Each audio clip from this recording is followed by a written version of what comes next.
the McKinsey group, the global consulting firm McKinsey, they just released a study a couple months ago estimating that the U.S. can save 1.2 trillion. I'll emphasize that T because at this, unfortunately in this economy, it seems like you have to mention the T word to get people's attention. So here I'm able to mention the T word, $1.2 trillion in energy savings through energy efficiency investments in the U.S. between now and 2020. Ways that will pay for themselves. And by pay for themselves, McKinsey is using, for the financial folks in the room, a discount rate of 7%. In my business, I probably wouldn't make an investment that made 7%, even if you up that to 20% return that you need to get on an energy efficiency investment. The numbers go down a little bit, reduced by about 20%, still $1 trillion investments that we can make as a country. Sorry, about $500 billion in investments that we can make as a country that would reduce our energy bills by $1 trillion, saving us, on net, $500 billion. So that's a big number, and it's sort of hard to even think about what that number means, but let me give you a couple examples. That means basically cutting our energy bills by about a quarter. Roughly a quarter of our nation's energy bills are because of things that we could be doing better, we could be doing smarter. So think about that for your own home, your own business. Think about it from the perspective of city budgets. And I'll talk about this in a few minutes, but for an average size town in Monterey County, think about an electric bill of $250,000 to $500,000 for electric and gas PG&E bill. Cutting that in a quarter, by a quarter, is one more police officer that we can have, or make it that much more manageable for some of the cities, like, well, I don't have to go through the list of the troubles that our cities are having, but saving $50,000 a year or $100,000 a year for some of our cities and towns is money worth going after. And in my mind, it basically comes down to two issues, and I'm going to describe some of the things that we're doing as a company to address those two issues.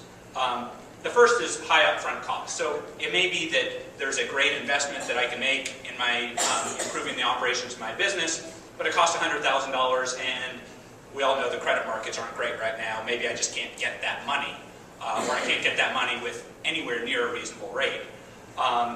And so it may pay for itself if I can get cash at 8%, but if I can get cash, I'm going to put it to something else in my business. The second issue is information asymmetry, namely, people have busy lives, and they don't want to spend the time reading through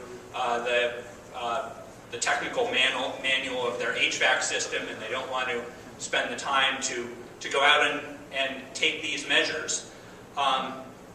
And fortunately for most of us, energy is not all that big a part of our business budget or our home budget.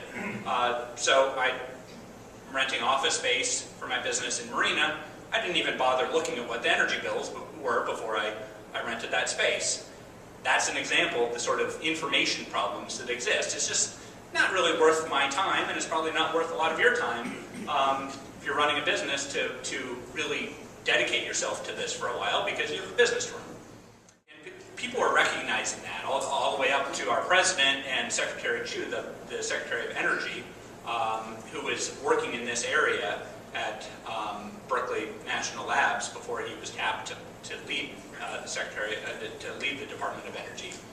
And they've put in a lot of stimulus money into nudging people in this direction. So let me just give you an example of the sort of thing that is now available for small cities, and we're working with a couple small cities and a couple towns in Monterey County to do just this. So take a city that has an energy bill of, say, $500,000, $250,000, $500,000. In the stimulus bill, there's grants available, but there's also low-interest loans available. So loans at the range of 3% or 1%.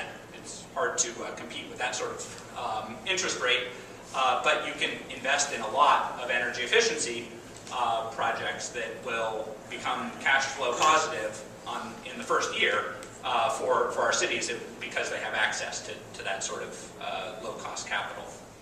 In terms of the rate of return are just phenomenal. They make, I think they would make any investor, maybe the person who won the award for financial advising would pay attention to these numbers. They're paying back in 13 months. They have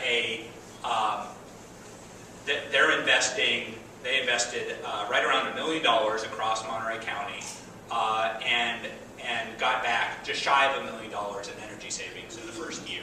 Just a remarkable rate of return. If you think about that, so the first year you repaid the original investment, and then it's all gravy from there on out. Needless to say, in the process, you're reducing your carbon footprint, you're generating jobs to actually go in and invest in these sorts of things, and you're freeing up money for something else in your budget. In the meantime, I'd encourage you to think about what you can do, because there's amazing tax incentives currently available. Investment tax credit on the order of 30%. Well, it is 30% investment tax credit. There's rebates available through the California Energy Commission and through PG&E. So all sorts of incentives to encourage people to invest in these in energy efficiency that in and of themselves pay for themselves fairly quickly. So it's, you still have to scratch your head why it takes that much pushing. But hey, it's available. It's available to us in our businesses and in our homes, and it's an opportunity. It's an opportunity for pursuing sustainability in our communities because it's generating green jobs. And when I say green jobs, it doesn't mean some new specialty.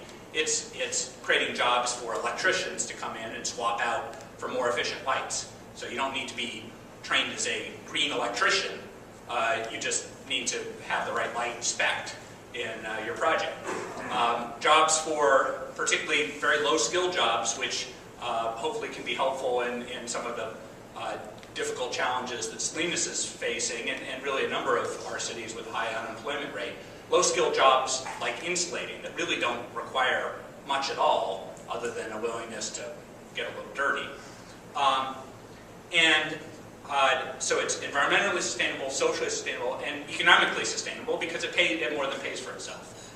So that's sort of a synopsis of one of the examples of things that we're trying to do under the umbrella Imagination Coast initiative.